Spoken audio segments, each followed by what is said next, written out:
السلام علیکم۔ کیا اس کے ناول پہ آپ سب کو ویلکم۔ ایک خوبصورت ناول پیش کر رہے ہیں جس کا نام ہے دائروں کے درمیان۔ ناول کی رائٹر ہیں سمرہ بخاری۔ چلیے چلتے ہیں ناول کی جانب۔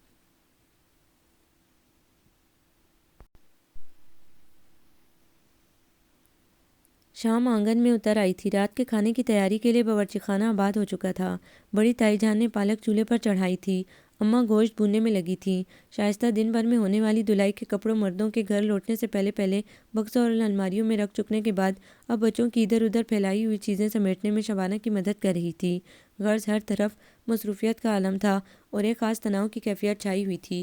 دادی بار بار کسی نہ کسی کا نام لے کر پکارتی، پھر پوچھتی، فلاں کام تو ہو چکا ہے نا؟ لڑکوں کے کمرے صاف ہیں نا؟ کوئی چیز بکھری ہوئی تو نہیں؟ تمہارے ابا صبح موزے دھونے کو دے گئے تھے، وہ تو دھو دیے تھے نا؟ ظفر کی کتابیں ٹھیک سے رکھی تھی یا نہیں؟ واجد کا تولیہ کمرے میں پہنچایا یا ابھی تک الگنی پر ٹنگا ہوا ہے؟ لڑکیاں اور گھر کی عورتیں روزانہ ہی اپنے طرف سے مطمئن ہو کر بیٹھتی تھیں، مگر پتہ نہیں کیوں کہیں نہ کہیں کوئی غلطی ہو جاتی، کوئی نہ کوئی کام بھول ہی جاتا اور اس کے بعد گھر کی تمام عورتوں کو مرد بوڑھ اور قائل قرار دیتے تھے۔ مریم، تم سے کہا تھا کیاری سے پودینہ توڑ لاؤ، ابھی تک نہیں لائی؟ امی نے باورچی خانے کی کھڑکی سے سر نکال کر برآمدے کی سیڑھیوں پر بیٹھی سوچوں میں گم مریم کو پکارا تھا۔ امی، ہر روز تو چٹنی بنتی ہے، آج نہیں بنے گی تو کون سی قیامت آ جائے گی؟ اے ہے خدا کا خوف کرو، کیوں باپ اور چچا سے جوتے کھانے کا پروگرام ہے؟ تمہیں پتہ ہے نا چٹنی کے بغیر وہ نوالا نہیں توڑتے۔ مصیبت! وہ منہ ہی منہ میں بڑبڑائی۔ سل بٹے پر چٹنی پیسنا کون سا آسان کام ہے؟ پھر ذرا بھی جو موٹی رہ جائے تو سلواتیں شروع ہو جاتی ہیں۔ سستی سے انگڑائی لیتی وہ اٹھی اور کیاری سے پودینے کے پتے چننے لگی۔ کڑوا کڑوا سا ذائقہ ہوتا ہے، پتہ نہیں ابا اور چچا کی جان کیوں ہے اس میں؟ روٹی ہضم نہیں ہوتی اسے کھائے بغیر۔ دو ٹائم مجھے بہت برے لگتے ہیں، ایک صبح کا جب یہ سارے جان کے دشمن اپنے اپنے کاموں سے گھر سے نکلتے ہیں، ہم پر جیسے احسان عظیم فرماتے ہیں، شامت آ جاتی ہے ہماری، ان کے جانے کے 1 گھنٹے بعد تک میری تو ٹانگیں دکھتی رہتی ہیں، دوپہر سکون سے گزرتی ہے، شام کو پھر یہ قیامتیں نازل ہو جاتی ہیں۔ ایک روز دادی کی باتیں میں نے چھپکے چھپکے سنی تھی، وہ سمجھی میں سو رہی ہوں، اپنی جانب سے بڑی رازداری برت رہی تھی، ہلکی آواز میں تائی جان سے کہہ رہی تھی، لڑکیاں اگر خاندان میں ہی کھپ جائیں تو اچھا ہے، لڑکے بھی موجود ہیں، زیادہ نہیں، تھوڑا بہت تو کما ہی لیتے ہیں، پھر مل جل کر رہیں تو کم تنخواہ میں بھی گزارا ہو جاتا ہے۔ اور تائی جان دادی کی ہاں میں ہاں ملائے جا رہی تھی۔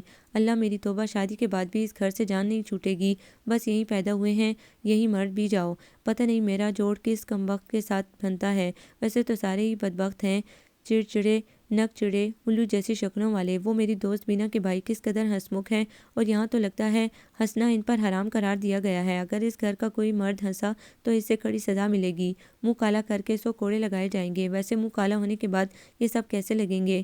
سوچ کر ہی سے ہنسی آ گئی، ظفری تو ہے ہی کالا، اسے تو خیر سے کوئی فرق ہی نہیں پڑے گا۔ اے مریم، اکیلی ہنسے جا رہی ہو، پاگل تو نہیں ہو گئی؟ شائستہ بچوں کے پھیلائے کھلونے سمیٹنے سین میں آئی تھی، اسے جو ہنستے دیکھا تو ٹھٹک گئی۔ اس گھر میں ہنسی تو کسی کو آتی نہیں، کسے شریک کروں، اکیلے ہی ہنسنا پڑتا ہے۔ ویسے ہنس کیوں رہی تھی؟ اس گھر کے افراد پر ہنس رہی تھی، کیسے ہیں سب کے سب؟ تم بھی انہی میں شامل ہو؟ شائستہ نے منہ بنا کر یاد دلایا۔ نہیں، ناراض مت ہو، میں اصل میں اس گھر میں بسنے والی حکمران پارٹی کی بات کر رہی تھی۔ شرم کرو، اپنے باپ بھائیوں کا مذاق اڑاتی ہو، اس گھر کی تمام خواتین کے نزدیک یہ گناہ کبیرہ تھا، وہ تو ایسا سوچ بھی نہیں سکتی تھی۔ پتہ ہے پہلے میں بھی سمجھتی تھی مرد ہوتے ہی ایسے ہیں، مگر اب مجھے پتہ چل گیا ہے مرد صحیح دماغ کے بھی ہوا کرتے ہیں۔ پھر بکواس کر رہی ہو؟ ارے جو کھلاتے پلاتے ہیں وہ تو انداتا ہوتے ہیں، اور ہم جو پکا کر دیتے ہیں، ان کے کپڑے دھوتے ہیں، جوتے پالش کرتے ہیں، کمرے صاف کرتے ہیں، کپڑے استری کرتے ہیں، ان کی چیزیں سیٹ کر کر رکھتے ہیں، وہ کسے کھاتے میں نہیں؟ اگر یہ سب کچھ انہیں خود کرنا پڑے تو دماغ ٹھکانے آ جائے، کیوں وہ یہ سب کریں؟ وہ مرد ہیں، اللہ نے انہیں حکمران بنایا ہے، پتہ نہیں اللہ نے بنایا ہے یا خود بن بیٹھے ہیں۔ مریم، او احمق، اگر پودینہ توڑ لیا ہے تو ادھر آ، مر جا۔ آ رہی ہوں امی۔ اس نے سارے چنے ہوئے پتے دوپٹے میں ڈالے اور باورچی خانے میں آئی۔ اکتوبر کا مہینہ تھا، صبح اور شام ٹھنڈی، جبکہ دوپہر کو سورج چمکتا تھا اور پنکھے چلائے بغیر گزارا نہیں ہوتا تھا۔ یہاں 4 چولہے تھے، اس وقت سب ہی مصروف تھے۔ امی پالک بنا رہی تھی، دوسرے چولہے پر گوشت بھونا جا رہا تھا جس میں پالک ڈالی جانی تھی۔ چچی نے دودھ کا بڑا سا پتیلا چولہے پر دھر رکھا تھا اور چوتھے پر تایا ابا کے لیے کوئی پنجیری تیار کی جا رہی تھی۔ اتنا سارا دودھ آتا ہے گھر میں، مگر سب کا سب حکمران پارٹی استعمال کرتی ہے۔ سونے سے پہلے ان سب کو ایک ایک گلاس دودھ کا موسم کے حساب سے دیا جاتا ہے، اگر موسم گرما ہے تو ٹھنڈا دودھ، اور اگر سردیاں ہیں تو پھر نیم گرم۔ صبح کے وقت گرمیوں میں یہ لسی استعمال کرتے ہیں، سردیوں میں خواتین ان جیالوں کے لیے گاجر کا حلوہ بنا کر رکھتی ہیں، جس میں 100 نقص نکال کر احسان عظیم فرماتے ہوئے یہ نوش کرتے ہیں۔ پالک مجھے پسند نہیں مگر کھانی پڑے گی، اور جو کسی لڑکے کو پسند نہ ہوتی تب امی اس کے لیے بھونا گوشت پالک ڈالنے سے پہلے علیحدہ کر لیتی۔ دھانلی سخت دھانلی، وہ اکتائی اکتائی سی چٹنی بنا رہی تھی۔ مریم کیا ہے، کہاں گم ہو، ہاتھوں میں جان نہیں ہے کیا؟ امی نے گھرکا۔ امی گھر میں بلینڈر بھی تو ہے، مجھے پتا ہے کیا کچھ ہے گھر میں، تمہارے ابا کہتے ہیں یہ مشینیں چیزوں کی افادیت کم کر دیتی ہیں، جلا ڈالتی ہیں سب کچھ، اسی لیے ہم ہر طرح کے مسالے ہاتھ سے ہی پیستے ہیں۔ ویسے اگر ہم مشین میں پیس لیں انہیں کون سا پتہ چلنا ہے، شرم کر ڈوب مر، گھر کے مردوں کے اعتماد کو توڑنا کتنا بڑا گناہ ہے، تجھے پتہ چل جائے تو خوف سے ابھی مر جائے۔ امی آپ بھی بس پتہ نہیں کیا ہے، اتنا اچھا مشورہ دیا تھا میں نے تو پہلے ایسی نہیں تھی، جب سے میٹرک پاس کیا تھا تیرا دماغ خراب ہوتا جا رہا ہے۔ حالانکہ شائستہ، عفت اور میری شبانہ نے بھی میٹرک کیا ہے، ہمارے گھر کے مرد تعلیم کے حق میں ہیں، وہ سب بھی لڑکیوں کو تعلیم دلواتے ہیں۔ چچی پھر قصیدہ پڑھنے لگی۔ آج کے دور میں میٹرک بھی بھلا کوئی تعلیم ہے؟ اس نے کھلم کھلا مذاق اڑایا۔ پھر کیا تجھے کالج میں بٹھا دیں؟ امی نے یہ بات یوں کہی جیسے کالج میں قدم رکھنا ایک گالی ہو، اور انہوں نے اس کی گستاخی کی سزا کے طور پر یہ گالی اسے دے ڈالی ہو۔ چٹنی پس چکی تھی، اس نے سل بٹا دھویا اور باہر آ گئی۔ جا کہاں رہی ہے؟ بات سن امی، وہ باسر کے کپڑے استری کرنے والے رکھے ہیں۔ اس نے جھوٹ بولا، باسر کے کپڑے وہ دوپہر میں استری کر چکی تھی۔ باسر تھا تو اس سے پورے 4 سال چھوٹا، مگر بڑوں کو دیکھ دیکھ کر ابھی سے روب جمانے لگا تھا۔ بڑا فخر تھا لڑکا ہونے پر، اور لڑکیوں سے ہر طرح کے کام لینا، دھون شمانا وہ اپنے لیے باعث شان قرار دیتا تھا۔ ابھی 8ویں میں پڑھ رہا تھا مگر اتوار بگڑ رہے تھے۔ اسکول سے چھٹی کے بعد آوارہ گردی کو نکل کھڑا ہوتا تھا۔ ابا اور چچاؤں کے واپسی سے کچھ ہی دیر پہلے گھر میں قدم رکھتا تھا، اور امی یہ بات ابا سے چھپائی ہوئی تھی۔ دادی نے جو کہہ رکھا تھا، اس عمر میں لڑکے ایسی حرکتیں کرتے ہی ہیں، اب وہ لڑکیوں کی طرح سارا وقت گھر کی 4 دیواری میں تو نہیں گزار سکتا، اسے دنیا دیکھنے دو، اسی طرح لڑکے سیکھتے ہیں۔ اچھا ہے سارا دن باہر رہتا ہے، گھر پر ہو تو ہماری جان کھائے، چھت پر جاؤ تو اعتراض کرتا ہے، زور سے ہنسو بولو تو ڈانٹ ڈپٹ، کمینے کا ہاتھ بھی بھاری ہے، فوراً ایک جڑ بھی دیتا ہے، جی چاہتا ہے اس کے میلے کپڑے ہی الماری میں رکھ دوں، مگر اس کی مار سے ڈر لگتا ہے۔ سنا ہے جو لڑکیاں کراٹے سیکھ رہتی ہیں وہ لڑکوں کو بھی مار سکتی ہیں، مگر مجھے کراٹے سکھائے گا کون؟ یہاں تو پڑھنے کے لیے بھی باہر نہیں نکلنے دیتے۔ میں قرآن کا ترجمہ بینا کی نانی سے پڑھ رہی ہوں، بینا سے بھی دوستی ہو گئی، وہ کالج میں پڑھتی ہے، مجھے کالج کی باتیں سناتی ہے، اس نے مجھے کالج کی کتابیں دے دی ہیں، وہ پڑھائی میں میری مدد بھی کرتی ہے، مگر سوال یہ ہے میں امتحان کیسے دوں گی؟ اتنی ساری فیس بھی تو دینا ہوتی ہے، اور پیپرز دینے کے لیے سینٹر آنا جانا ہوتا ہے۔ مریم، او مریم، عفت اسے پکارتی چلی آئی۔ شاباش مہارانی آرام فرما رہی ہیں، چلو دادی نے یاد فرمایا ہے۔ عفت ایک ہاتھ کمر پر ٹکا کر دروازے سے ٹیک لگائے کھڑی سے گور رہی تھی۔ ادھر آنا عفت۔ عفت اس سے 3 سال بڑی تھی، مگر یہاں لڑکیاں ایک دوسرے کو آپا باجی کہنے کا تکلف نہیں کرتی تھیں، سب نام لیتی تھیں ایک دوسرے کا۔ ہاں کیا ہے؟ وہ چلی آئی۔ کل تم گئی تھی چھت پر؟ ہائے اللہ، یہ کیا بکواس شروع کر دی؟ ادھر دادی انتظار کر رہی ہے تیرا۔ دادی نے کون سے ہل چلانے ہیں جو میں دیر سے پہنچی تو ان کا حرج ہو جائے گا؟ بتاؤ نہ، گئی تھی تم چھت پر؟ ہاں کپڑے ڈالنے گئی تھی، عفت دھیرے سے بولی۔ پھر وہ تھا اپنی چھت پر؟ پتہ نہیں، میں نے نہیں دیکھا۔ جھوٹ مت بولو، مریم نے اس کا ہاتھ پکڑ لیا۔ ہاں تھا۔ چل چھوڑ اب مجھے۔ عفت کے انداز میں مصنوعی بیزاری تھی، جبکہ چہرے پر بڑا خوبصورت سا رنگ آ گیا تھا۔ کچھ کہا تھا اس نے؟ اشارے کر رہا تھا کمینہ۔ کیا اشارے؟ جا کر اس سے پوچھ لے۔ عفت نے ہاتھ چھڑا کر اسے زور کا دھکا دیا، وہ اوندے منہ بستر پر جا گری۔ عفت ہنسنے لگی۔ یہ کیا ہو رہا ہے؟ فضول واہیات حرکتیں، آئندہ اگر میں نے تم دونوں کو آپس میں اس طرح کے ہنسی مذاق کرتے دیکھا، دونوں کی ٹانگیں توڑ دوں گا۔ ظفری ابھی ابھی گھر لوٹا تھا، عادت کے مطابق ہر کمرے میں جھانکتا پھرا ہوگا، اور یہاں ایک معصوم سا سین دیکھ کر روب جھاڑنے کا موقع مل گیا۔ ٹانگیں توڑ دوں گا اور اپنے لگوا لوں گا، یوں 6 ٹانگیں ہو جائیں گی میری، پھر میں سرکس میں کام کروں گا۔ اس کے جانے کے بعد مریم نقل اتار رہی تھی، عفت ہنسی کنٹرول کر رہی تھی، کہیں جو ظفری کو آواز پہنچ جائے تو پھر نازل ہو جائے گا، غصے میں اسے 2 4 ہاتھ جڑ بھی سکتا ہے، اور ان مردوں کے ہاتھ کتنے بھاری ہیں۔ ہاتھ تو میرا بھی خاصا بھاری ہے، مگر کبھی ان لوگوں کو جڑنے کا موقع ہی نہیں ملا۔ ویسے کیسا لگے گا اگر ہم انہیں بات بے بات ڈانٹیں اور خواہ مخواہ ماریں؟ وہ خیالوں ہی خیالوں میں یقیناً یہ منظر بھی دیکھ رہی تھی۔ توبہ کر توبہ، شائستہ یہ کہتی ہوئی اٹھ کھڑی ہوئی، دروازے پر رک کر بولی، اب تم بھی کمرے سے نکل آؤ، یہ سب آتے ہی ہوں گے اور کرنے کو بہت کام ہوگا۔ نکل آتی ہوں، پتہ نہیں دن اتنی جلدی کیوں بیت جاتا ہے اور شام ہو جاتی ہے۔ آج تم بینا کی نانی سے قرآن پڑھنے نہیں گئی؟ بینا لوگ اپنے کسی عزیز کی شادی میں شرکت کے لیے گئے ہوئے ہیں، پرسوں تک آئیں گے۔ ویسے مریم تو ہے خوش نصیب، ہم میں سے کسی کو گھر سے باہر پیر دھرنے کی اجازت نہیں، اور تو روزانہ بینا کے گھر جا رہی ہے۔ فالتو تھوڑی جا رہی ہوں، اس کی نانی سے قرآن پاک بترجمہ پڑھ رہی ہوں، اگر ہم کہیں گے تو اجازت ہی نہیں ملے گی، اس لیے کہ اب میں جو سیکھ رہی ہوں دادی کہتی ہیں باقی لڑکیوں کو سکھانے کی ذمہ داری تمہاری ہے۔ کاش تم سے پہلے میں نے اس خواہش کا اظہار دادی سے کر دیا ہوتا، اب پچھتائے کیا خود جب چڑیاں چگ گئی کھیت۔ مریم تم ہم سب میں رہتے ہوئے بھی ہم سے کچھ مختلف ہو۔ وہ کیسے؟ مریم اٹھ کھڑی ہوئی۔ تم کتنی بیزار رہتی ہو اس ماحول سے، بھائیوں کی ڈانٹ پر منہ بنا لیتی ہو، ان کے کام کرنا تمہیں اچھا نہیں لگتا، اور آنسو تو جیسے تمہاری پلکوں پر دھرے رہتے ہیں، جبکہ ہم سب انتہائی صابر ہیں، یہ لوگ کچھ بھی کہہ لیں ہنس کر ٹال جاتے ہیں، جھر جھر نہر نہیں بہاتے، ان کے کام عبادت سمجھ کر کرتے ہیں، اور ہمیں اپنے گھر والوں سے کچھ زیادہ شکایت بھی نہیں، آخر وہ جو کرتے ہیں ہمارے بھلے کے لیے ہی تو کرتے ہیں۔ جی ہاں، بہت پیار ہے انہیں ہم سے، بڑی ہمدردی رکھتے ہیں وہ ہمارے لیے، ہمیں دیکھ دیکھ کر جیتے ہیں، ہمارے بغیر سانس بھی نہیں آتی انہیں، عورت کا درجہ مرد سے کمتر ہے، شائستہ نے سمجھایا۔ پتہ نہیں کس نے کہا ہے یہ تم سے، دادی کہتی ہیں۔ جی ہاں، دادی سے تو فرشتے ہم کلام ہوتے ہیں نا، پیغام لے کر آتے ہیں ان کے لیے اللہ میاں کی طرف سے، کچھ خوف کرو خدا کا، شائستہ دہل کر بولی، پھر کہنے لگی، دادی کہتی ہیں مریم کچھ سرکش ہے، اسی لیے اسے قرآن پاک پڑھوا رہی ہوں تاکہ اس کے مزاج میں نرمی پیدا ہو، عورت کو عقر زیب نہیں دیتی، دادی عورت ہو کر عورتوں کے حقوق غصب کر رہی ہیں، پتہ نہیں کیسا پتھر کا دل ہے ان کے پاس، سچ اگر میں دادی ہوتی تو تم سب لڑکیوں کو کھلی آزادی ہوتی، لڑکوں کے گھر سے جانے کے بعد تم سب کو کالج روانہ کر دیتی، کام کرنے کے لیے 2 نوکر ہوتے اور کالج سے واپسی پر بس تمہیں مل جل کر دوپہر کا کھانا بنانا پڑتا، وہ اس لیے کہ یہ کام عورت کے لیے باعث فخر ہے، جو عورتیں اپنے کام چھوڑ کر مردوں کی نقل کرتی ہیں اور پھر اس پر فخر بھی کرتی ہیں، وہ مجھے پرلے درجے کی احمق بیوقوف لگتی ہیں۔ ارے بیوقوفو، اس طرح تو تم خود یہ اظہار کرتی ہو کہ مرد کو اپنے سے افضل اور اس کے کرنے والے کاموں کو برتر سمجھتی ہو۔ او بے ہدایتو، بے عقلو، کمرے میں گھسی بیٹھی ہو، پتہ بھی ہوتا ہے کتنے کام ہوتے ہیں اس وقت، غصے میں بھری چچی چلی آئیں۔ چلو دادی اماں، اس عزت افزائی کے بعد ہو سکتا ہے آپ کے مزاج میں مزید عاجزی پیدا ہو جائے۔ شائستہ کو ہنسی آ گئی۔ بھابھی کہاں ہیں تمہاری؟ چچی نے شائستہ سے پوچھا۔ منا رو رہا تھا، اسے لے کر اوپر اپنے کمرے میں گئی ہے۔ شاباش ہے اس کی عقل پر، پتہ بھی ہے میاں گھر آنے والا ہے، اس وقت بجائے استقبال کو موجود رہنے کے بچے کو لے کر کمرے میں چلی گئی ہے، روز ہی تو استقبال کرتی ہے صاحب بہادر کا، آج نہ کریں گی تو کون سا فرق آ جائے گا۔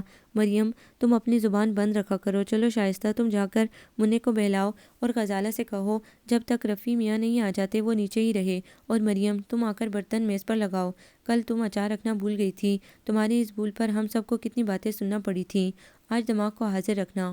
وہ بوڑھ عورت، میرے کپڑے کہاں رکھ دیے ہیں؟ باہر نکلی تو ابا کے چلانے کی آواز سنی، اوہ تو یہ گھر تشریف لے آئے ہیں، امی تو دادی کے کمرے میں ہوں گی، ان تک یہ داڑھ کہاں پہنچنے کی بلا۔ وہ امی کو تلاش کرنے لگی، ملی تو ابا کا پیغام سنا دیا، امی کے ہاتھ پاؤں پھول گئے، جیسے تیسے اپنے کمرے کو روانہ ہوئی، وہ چچی کا بتایا کام کرنے چل پڑی۔ پالک گوشت امی نے بنایا تھا، بھابھی نے کوفتے بنائے تھے، بھابھی کے ہاتھ کے بنے کوفتے مریم کو بے حد پسند تھے، مگر پتہ نہیں یہ لڑکے کھانا چاہتے ہیں کیا معیار ہے ان کا، کچھ پسند ہی نہیں آتا۔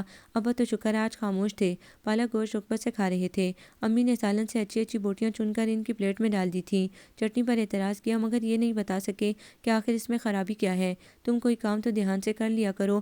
رفیع بھائی کوفتے پلیٹ میں بھرنے کے بعد کھاتے جا رہے تھے اور بھائی پر اعتراض بھی ساتھ ساتھ تھا، اتنا موٹا قیمہ پیسا ہے، ذائقہ نام کو نہیں، اس گھر کی تمام عورتیں عقل سے کوری اور ہڈ حرام ہیں، یہ تو ہم ہیں جو برداشت کیے جا رہے ہیں، کوئی اور ہوتے تو چٹیا پکڑ کر دفان کر چکے ہوتے، یہ چچا تھے۔